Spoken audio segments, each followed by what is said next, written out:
you so much for having me, and thank you to Dr. Welter for that very generous introduction.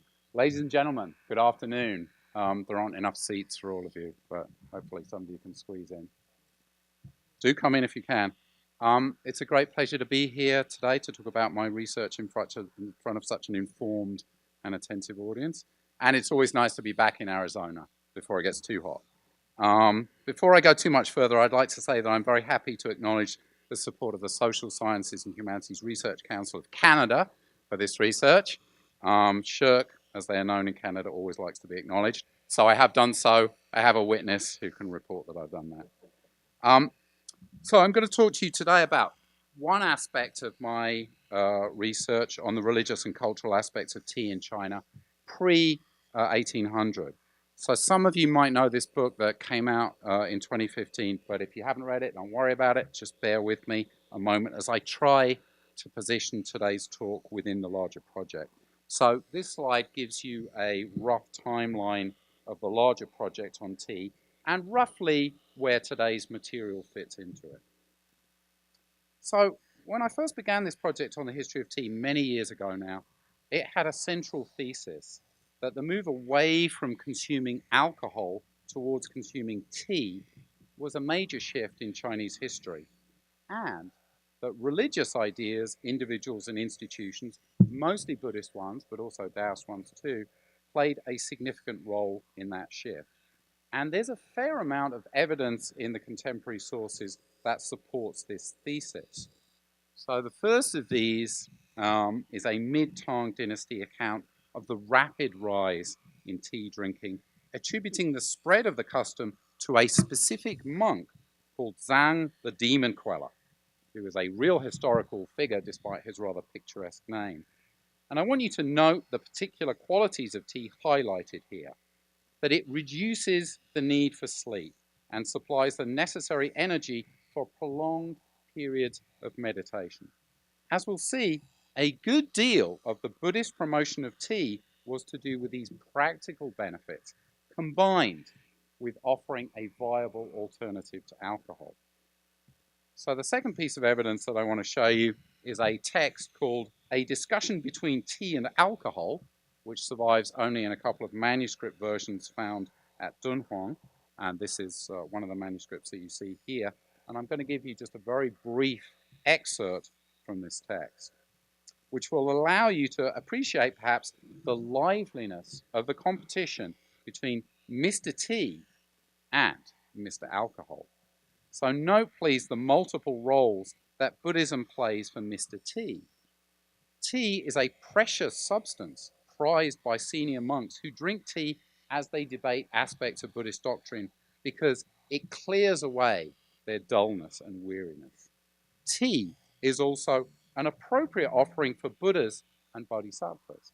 And tea is a stimulating beverage that does not bring with it the health and social problems that alcohol causes. These features of tea will be relevant for today's talk. However, this rather charming view of tea and alcohol as two battling beverages, with Buddhism and to a lesser extent Taoism weighing in on the side of tea, is complicated by the fact that tea was not the only beverage in Tang and especially Sung Dynasty China.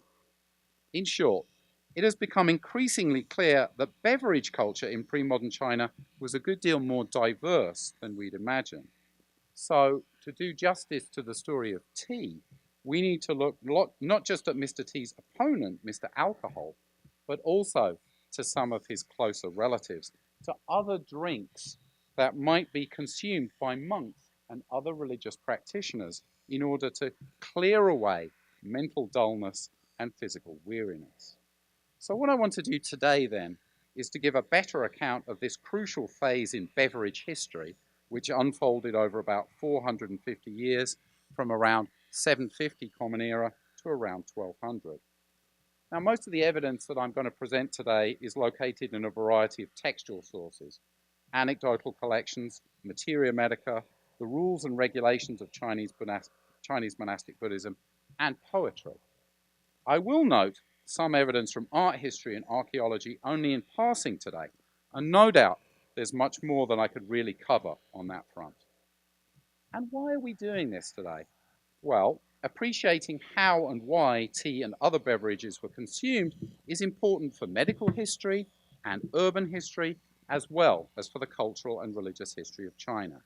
It may even shed some light on what we drink today and why we do so. So, let's see if I can briefly summarize the history of tea in China up until medieval times. Despite claims to great antiquity, it's regularly said that tea has 5,000 years of history in China. It really doesn't. Despite claims to great antiquity for the regular consumption of beverages made from the leaves of Camellia sinensis, the tea plant, in early times, tea was mostly drunk only sporadically and locally in southwest China, where the tea plant first grew wild. Tea did not appear on the empire-wide stage until the mid-8th century, after which it rapidly became a very popular drink indeed at all levels of society. So for the sake of brevity, here is a more or less contemporary account of its rise that gives an abbreviated history of the drink that we can largely confirm for other sources. Tea. Its consumption was unheard of in antiquity. In recent times, it was only by Jin and after the Song that people from Wu, that's in the Jiangnan region of South China, picked its leaves to be brewed and made tea congee. By the reign periods of Kaiyuan, 713 to 742, and Tianbao, 742 to 755, tea gradually appeared. But it was only by the Zhide and the Dali periods that it became abundant, and it became popular only after the Jianzhong period, 780 to 783.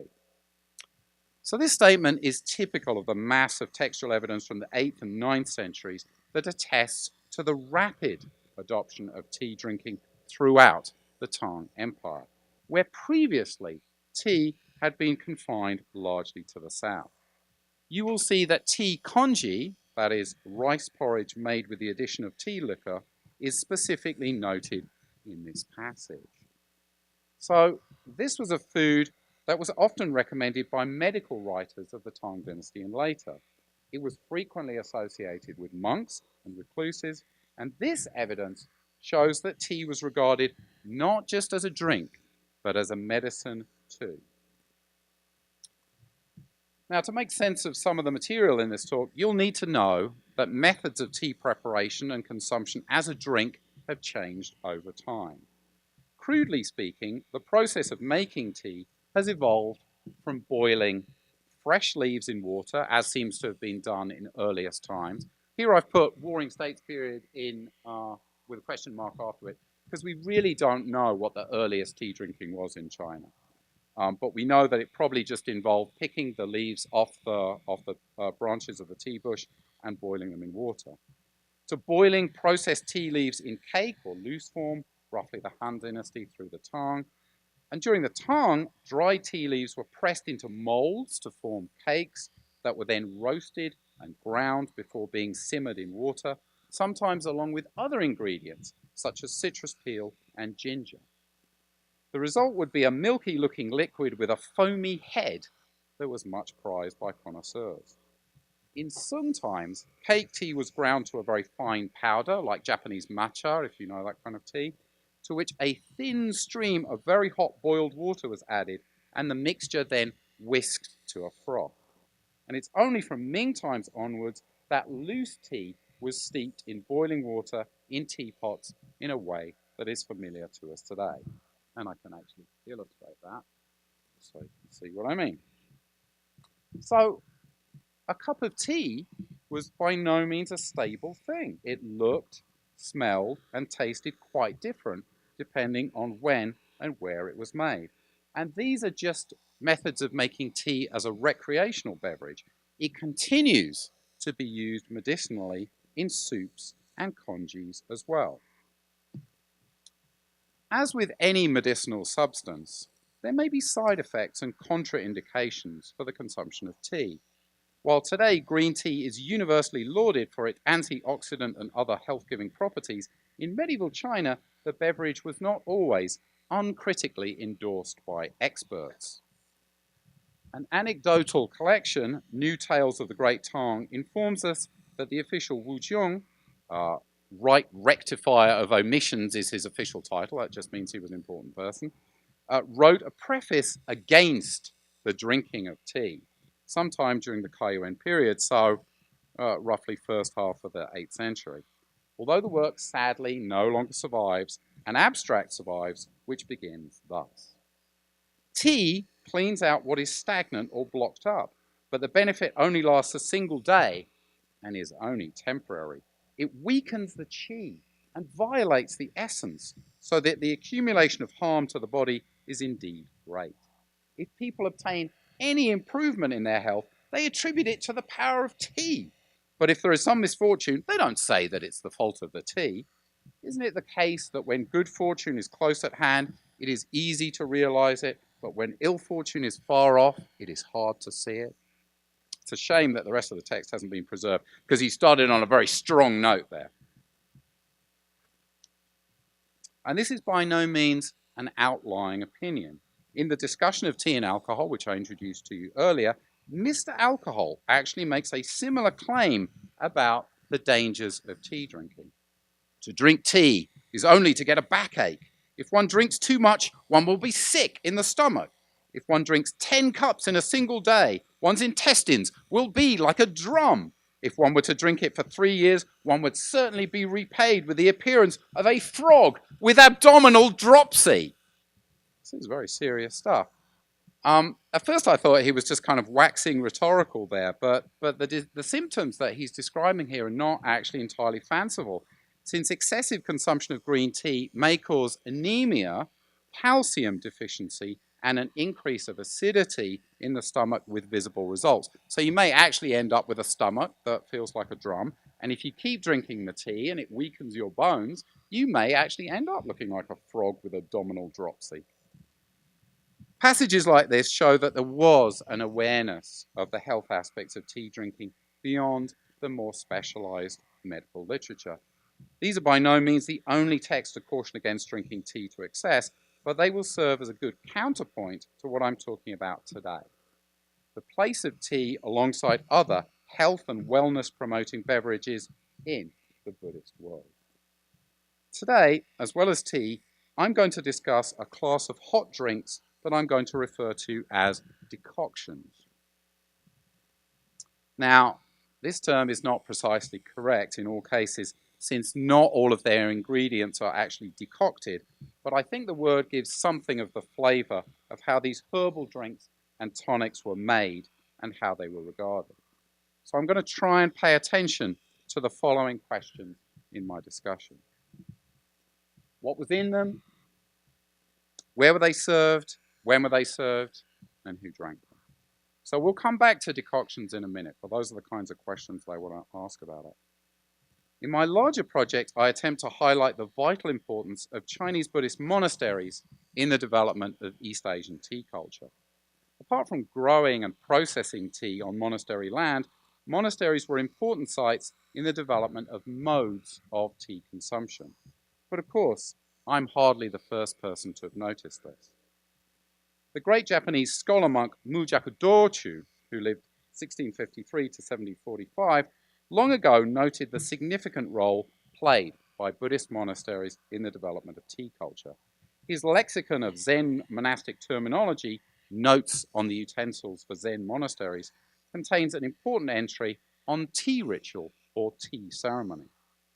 This term is not actually attested in Chinese sources prior to Chan Buddhist materials dating to the Sung dynasty, and it seems that any specific ritual for the consumption of tea in the Buddhist monastery is not much earlier than the 10th century. The invention of a tea Buddhist ritual offers an interesting example of the creation of a religious ritual for social or cultural reasons, and not so much for doctrinal reasons. There's no real kind of Buddhist reason why you have to have a tea ceremony, but there are plenty of social reasons why it's a good idea for Buddhist monks to interact with each other and to interact with their lay donors. The social drinking of tea in monasteries came about as a consequence of tea being regularly consumed initially for reasons of health and wellness. I'm also going to suggest to you that the consumption of tea and other decoctions in the Buddhist monastery offers us a unique perspective on Tang and Sung dynasty beverage culture as a whole. While it's possible to consider tea mostly in opposition to alcohol, as in the Dunhuang text of a discussion between tea and alcohol that I showed you earlier, by the 9th and 10th centuries, people had a much wider range of drinks other than tea and alcohol from which to choose. And there was a particular enthusiasm at all levels of society and within the Buddhist monastery, not just for tea, but for other beverages made of aromatic herbal ingredients that had medicinal qualities, what we might call health drinks, for which I'm going to call decoctions. We can best understand this interest in medical decoctions as part of a larger vogue for medicine as food, or dietetics, to give it its correct term, which was current in Sung times. So, to understand the Buddhist aspects of health and wellness in pre-modern Chinese tea culture, we thus have to look at the wider beverage culture and the vogue for consuming herbal preparations for nourishing life. So, what kinds of decoctions, broths, and juices did people ingest alongside tea in late medieval, early modern China? Let's begin with an example of a health drink aside from tea that was already known in Tang times. Here is a recipe for a chilled tisane made from a plant called tiger stick or giant knotweed. In the summer months, it is decocted with licorice. The color is a delightful shade of amber, pleasing to the eye, and the taste is sweet and delicious. It is bottled and put to chill in a well until ice cold. It is then decanted into white porcelain or silver vessels and drunk as a beverage like tea. People nowadays call this cold beverage and rate it more highly than tea. So I think you can tell from this description that this is not a common person's beverage. The emphasis on the aesthetic quality of the drink and the pricey utensils with which it was served, either in silver or in porcelain, shows that it was much more likely consumed by the upper levels of society. Giant knotweed, a plant whose tender shoots can be eaten like asparagus, was by no means a random choice for this decoction. It was, and continues to be, employed in the Chinese pharmaca to combat high fevers, agitation and distress, to quench thirst, as a diuretic, and to expel all kinds of toxins associated with heat. But this recipe is in fact not for the kind of herbal drug that might be prepared and administered in controlled doses by a supervising doctor. Rather, this is a much more dilute preparation that can be drunk at will in the summertime, just like tea. Because of this mode of enjoying pharmacologically active ingredients in relatively small and uncontrolled doses, it may be helpful to compare this and other decoctions to the kinds of health drinks or sports drinks that we consume today, especially in Arizona, right? You need to keep topping up on the Gatorade. The parallels between this tiger stick drink and tea are worth noting. As we've already said, tea was noted for its medicinal qualities and particularly favored by Buddhist monks because 1, it aided with digestion, 2, it increased concentration, and 3, it reduced the need for sleep, all things that are necessary for meditation. In addition to this giant knotweed tisane, other medicinal beverages in Tang times were explicitly described as alternatives to tea, and some were specifically aimed at monastic consumers. The 8th century Essential Secrets of the Imperial Library by Wang Tao contains a new recipe for a tea substitute, which consisted of 14 herbal and mineral ingredients ground to a powder and prepared as a decoction. The description tells us it is particularly recommended for eminent scholars of Chan, or eminent scholars of meditation, depending on how you read it. It frees the internal organs and regulates the blood vessels. Just a little brings great benefits, conferring inexhaustible mental vigor. It is especially effective when drunk to satiety. Wang Tao's description of this tea substitute sounds a little bit like an 8th century equivalent of Red Bull gives you wings, with its indication of niche marketing towards practitioners of meditation or Chan. This recipe, although it was more of a medicinal decoction and less a popular beverage, shows that tea and other health drinks were sought out by practitioners of Buddhist meditation for their ability to sustain an attentive mind in a healthy body. This recipe, and those of other tea substitutes used in Tang times, may have had similar physiological effects as tea, but they certainly tasted quite different. The licorice that was a common ingredient made these drinks much sweeter than tea. Now, lest we find it strange that monks would be interested in such worldly concerns or reluctant to use performance-enhancing aids to meditation, there is ample evidence for contemporary interest in health drinks in the Buddhist monastery. For example, Robert Buswell, in his Zen monastic experience, reports widespread use by Korean monks of Chinese herbal medicines designed to increase stamina, along with other health fads, such as the consumption of powdered pine needles or a kind of iron water made out of scrap metal oxidized in water. As we'll see, in Sung Dynasty times, the use of tea and medicinal decoctions within the monastery was so common as to become standardized. While medicinal beverages and health drinks were known in Tang times, they were consumed rather differently in the Sung, where they were now obliged to compete with tea in the open urban market. Anecdotal collections from the Sung abound with examples of the commercialization of tea and other drinks, especially in the city. Now, to give you an idea of the range of medicinal decoctions available to consumers by the 11th century, some 26 prescriptions for various kinds are listed in the Prescriptions of the Taiping Era Pharmacy for the Welfare of the People. Decoctions included those made out of cardamom, Banksia rose, sweet osmanthus, peppermint, perilla, jujube, magnolia bark, apricot frost. I still don't know what apricot frost is, but it's there on the list.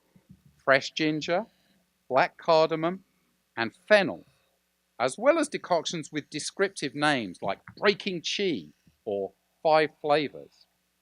From other sources, we know that decoctions of fuling, which is a kind of fungal parasite that grows on the roots of the pine tree, and red arrow, or astragalus, ginseng, sweet bean, and even minerals like mica were popular. As we've already noted, licorice was a key ingredient in many of the recipes for these beverages, just to make the stuff taste nice, because otherwise you probably would not want to drink it. Although the recipes were quite different in terms of ingredients, they were clearly designed to be both aromatic and tasty. Now, if such decoctions were to compete with tea and alcohol in the urban marketplace, they had to be easy to make and easy to drink. Medicinal decoctions were sold as pre-packaged instant drinks consisting of about 5 grams or 1 spoonful of powdered ingredients to which boiling water was added. So, the method of preparation for decoctions was very similar to that of tea in Sung times, which you'll remember was also finely powdered and then whisked up to a fine froth. Now, if we look at the intended psychological effects of the decoctions, we'll see that most of the medicinal ingredients, Banksia rose, cloves, sandalwood, turmeric, etc., were classified in the Materia Medica as drugs that regulated qi and strengthened the spleen viscera. All were thought to strengthen qi in the lungs and to aid with digestion. Tea, on the other hand, was classified in the same Materia Medica as a substance that was diuretic, aided digestion, increased concentration, and reduced the need for sleep. So physiologically then, we can see that tea and decoctions are complementary in effect. But, just as contemporary medical writers may inveigh against the dangers of consuming too many health drinks, Sung medics also wrote about the perils of abusing medicinal decoctions. Ho Zheng-shi, a famous pharmacologist of the 11th and 12th centuries, warns against the abuse of perilla, which many people enjoyed taking almost on a daily basis. Perilla was understood both to invigorate both the spleen and the lungs viscera. It can be used in powder form and has a fragrant odor. Encouraging people to drink it as a decoction from morning to night is not salutary. Doctors believe that fragrant herbs are a cause of illness among the rich and powerful. They produce cold in the spleen and stomach, and if taken to excess, cause chronic diarrhea, often without the individual realizing. Eventually, warnings such as this by medical men, along with the cost of certain ingredients, brought an end to the craze for medicinal decoctions. Although some continued to be drunk, it was tea that was allowed to continue, as the Chinese health drink par excellence. So, it's against this background of an interest in dietetics and a craze for health-giving beverages that we have to understand tea culture in the Sung dynasty. The situation is particularly acute in the Buddhist monastery, where we find regulations for the formal consumption of tea and medicinal decoctions side by side. Now, unfortunately, this dialectic between tea and decoctions has been hard to spot because we've not always understood the meaning of the technical term tang in our text. As we've seen above, tang was commonly used in Sung sources to designate a herbal decoction. However, in her important English translation of a major Chinese Buddhist monastic code, Venerable Yifa, a distinguished scholar of Chinese Buddhism, who is herself a nun, translates tang as sweetened drink.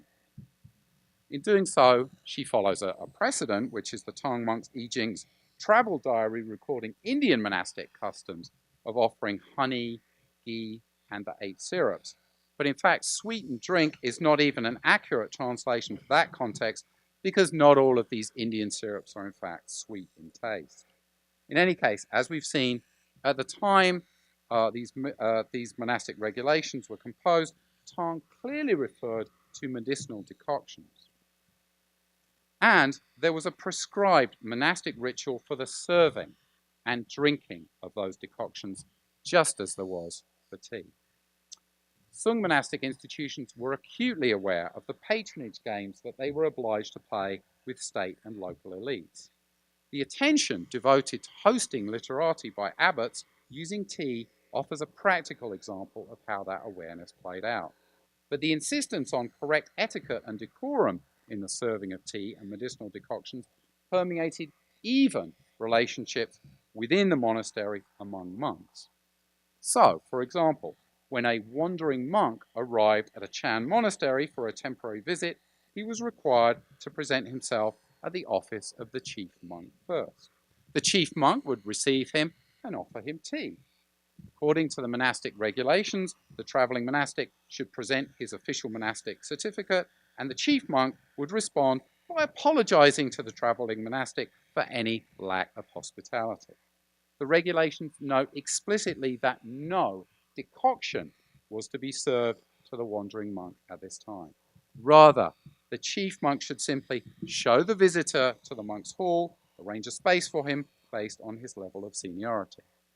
Now, at first, this piece of data seems utterly inconsequential, but it offers, in fact, an important clue that large public Buddhist monasteries followed secular etiquette in observing a custom of tea first, decoction later. The theory behind this protocol was that when a guest arrives, he should be welcomed with tea. Before he leaves, because his mouth may be dry from chatting, he should be presented with a bowl of tonic decoction to relieve his weariness. I'm going to show you some art historical evidence now, which relates to the consumption of tea in the Buddhist monastery. So the first set of paintings that I'm going to show date from Sung times. They're kind of an artistic imagining, really, of the consumption of tea in Buddhist monasteries. Because what we're seeing here are actually not Sung monastics, but in the vision of the artists who painted these paintings, these are arhats, these are the awakened disciples of the Buddha. But the artists have imagined them in a Chinese setting, and they're consuming tea as would have been done in the Sung Buddhist monastery. So we see the monks gathered around here in this beautiful rocky landscape. We know these are quite senior monks because they're seated on high chairs. You see their little shoes and slippers down below. And here is the monastic servant who is serving them tea, just as would have been done in the Sung Buddhist monastery. So he's placed the powdered tea into the teacups. He's now pouring very hot water from a metal ewer into each individual teacup, and he's then going to whisk it up to a froth. So the democratic nature of this tea ceremony, or this way of serving tea, means that everybody gets the same, because every monk is issued, one spoonful of powdered tea, and then the monastic servant comes around with the hot water, pours it into each person's individual tea. So these are more paintings from the same series. You can see it's kind of an imaginary scene, because these are demonic figures who basically work for the Arhats. Here they are gathered around this kind of convenient tea table that's made out of a rock. Over here we can see the tea cakes are bound up together, wrapped up together as they would have been done in sometimes for transportation. Here we can see the teacups stacked up on the side table, so we can see the kind of preparation that goes on. I just realised I can't point to both paintings, so if you're looking at that one, yeah, okay, I didn't translate over. Okay, the same thing.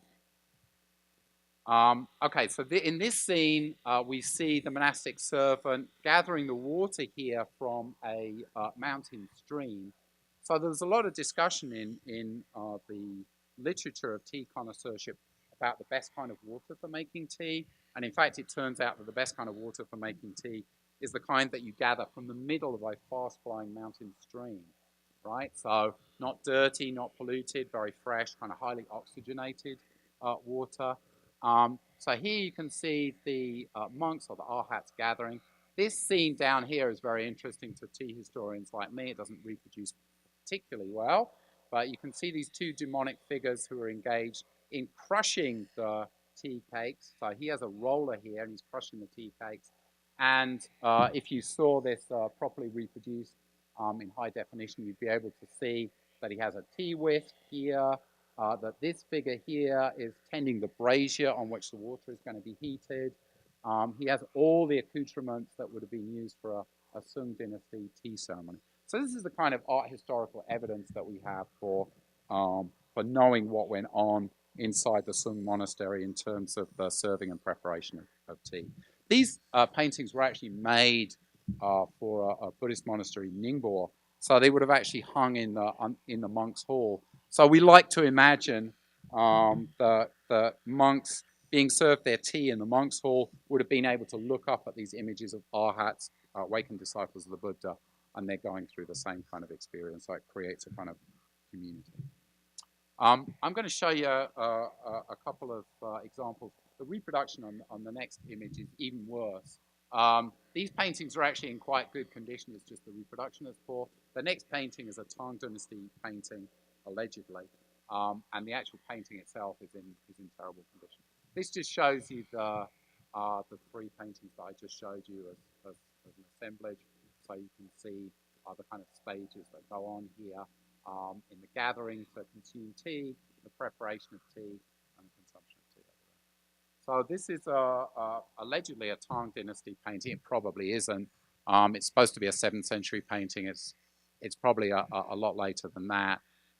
If it was a 7th century painting, this would be the earliest artistic representation of serving tea in the monastery. But of interest to us here are these two monastic figures here who are making tea in a Tang style. So he's actually boiling up tea here, tea leaves and other ingredients, on a water pot above a brazier, and then he's going to serve it into these individual cups. So you see the actual style of tea preparation very, very different. And we know that this is a monastic scene because this is a monk seated in his high chair right in the middle. This is another monk here. So this just shows you a close-up of the two monastic servants producing the tea in a Tang style. Okay. So we already mentioned that the Sung dynasty method for making tea by pointing, this is the technical term for it, pointing a thin stream of hot water into powdered tea. And this method is the same one employed in Chan monasteries for making both tea and decoctions. You're basically pouring a thin stream of very hot water into a powdered substance, either tea or decoctions. There are many references to pointing tea in the monastic codes of Sung dynasty Chan monasteries because their authors were careful to prescribe exactly how monastic tea ceremonies, which were often held to host visiting officials, should be staged. Although this method of pointing tea was ubiquitous in Buddhist monasteries, there are still ample references in the literature to other forms of tea making, such as boiling tea, that we just saw in the previous painting. Tea was also consumed in the monastery in the form of tea gruel or tea congee that we already mentioned, or as an ingredient in a medicinal soup. But it seems that the specificity of the method of pointing tea in monastic ceremonies was intended to ensure an egalitarian aspect in which all monks were to drink the same tea. The monastic regulations, in fact, specify that when a monastic tea ceremony was held, monks were not to use their own private stores of tea powder. They had to partake in the communal monastic store of tea powder. The method of making decoctions was very similar to that of tea. The drugs are crushed to a powder and boiling water is then added. But our confusion about the terminology for tea and decoctions, their preparation and serving in the Sung dynasty monastic codes, has obscured our view of the extent to which tea and decoctions were equally important in the Sung monastery, both ritually and socially, and not only in the Buddhist monastery, but also in the world beyond. So terms like tiandian, boiling and pointing, which is used throughout the monastic codes, can include pointing tea or pointing decoctions or both simultaneously. But scholars have had difficulty understanding this term, interpreted it differently, some claiming that it refers to tea and snacks, as if this is something to do with dim sum. It's really nothing to do with dim sum. It's a technical term for making tea. So we've been misled by reading, contemporary terms into the literature, and it's only by understanding the technical terminology of tea making that we can actually see what's going on in our material. So I've got now some artistic and material evidence for the consumption of decoctions inside the Buddhist monastery. The abbreviated Rules of Purity for Small Monasteries, compiled by the Japanese scholar monk Mujaku Dochu, who we met earlier in 1648, on the basis of Chinese exemplars, contains an image of a decoction cup with a saucer and a small spoon. So there's the saucer and there's the small spoon for making the decoction. And there's a brief passage below that describes how to grind up the drugs for the decoction and then mix up the decoction in the cup. The same text also has an entry for Decoction Ceremony. So a decoction ceremony was known to our late 17th century Japanese author. In an excavation of a Liao dynasty tomb at Shufang in Inner Mongolia dated to 959, this is from the original archaeological report, one can find a silver bowl, saucer, and spoon that look very similar to what he's describing there in our sources. I can't believe that this is the quality of archaeological report that we used to get until fairly recently in Chinese sources. You'd be staring at these tiny black and white images, trying to go, I think I can see something. Is it a moon or something? I don't know. But anyway, luckily, this object still exists. So you can actually see it in the museum. Okay, there it is. So that's what an actual decoction cup looks like. The spoon that went with it has at some point become separated from it. So this is the kind of evidence that we have. We have art historical evidence for consumption of tea in Sung dynasty monasteries, and we have this kind of archaeological evidence for the consumption of decoctions in the same monastic space. So far we've seen that there was a culture of practical health and wellness in the Buddhist monastery, and that in Sung dynasty times, both tea and decoctions were taken on a regular basis to fortify the body.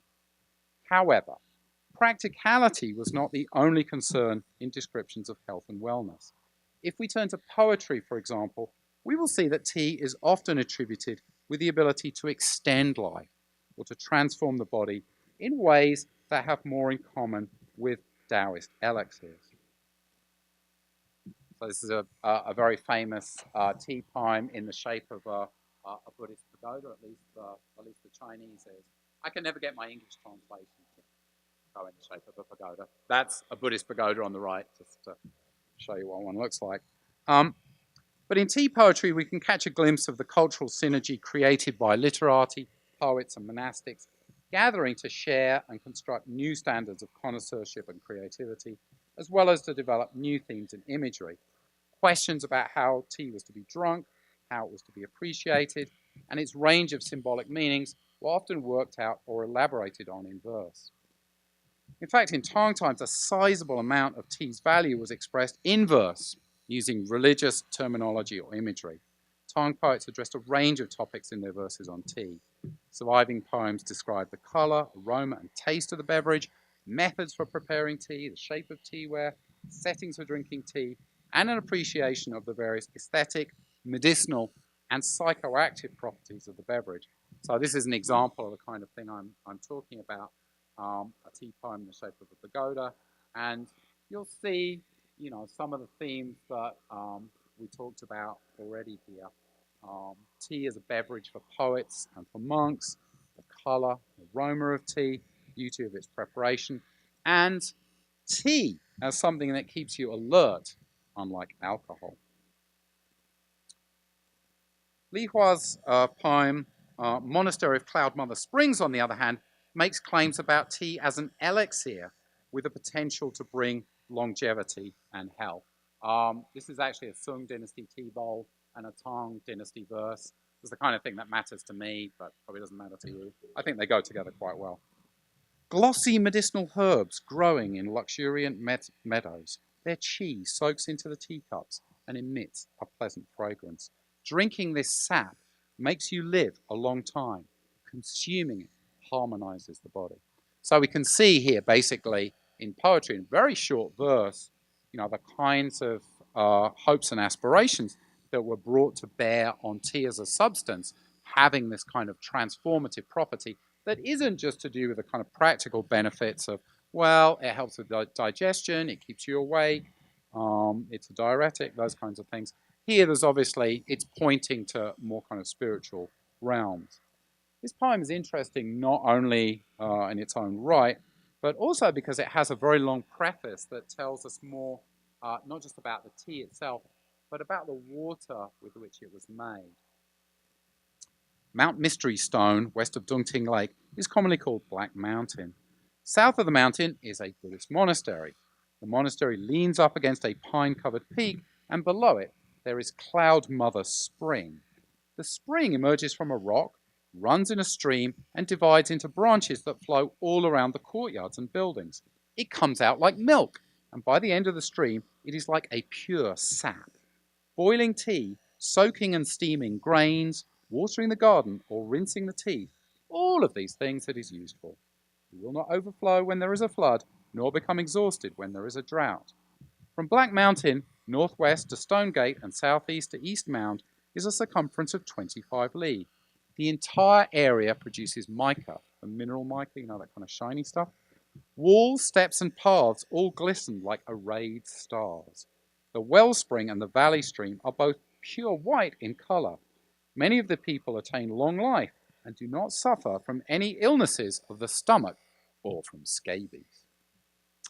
So Li Hua's preface informs us that in the grounds of this mountain monastery, the famous water of Cloud Mother Spring flows, and the medicine or tea made with that water is able to extend human life.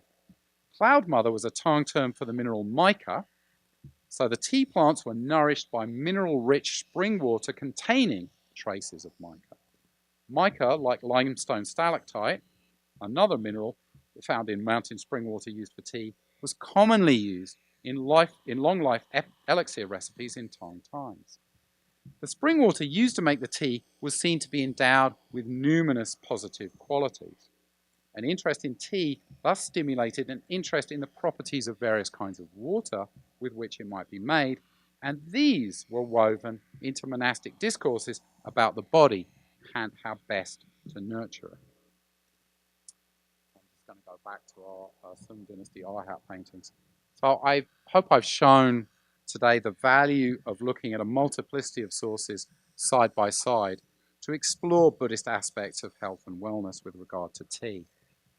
The picture that emerges from this study is of a more complex development for the story of the rise of tea than we previously imagined.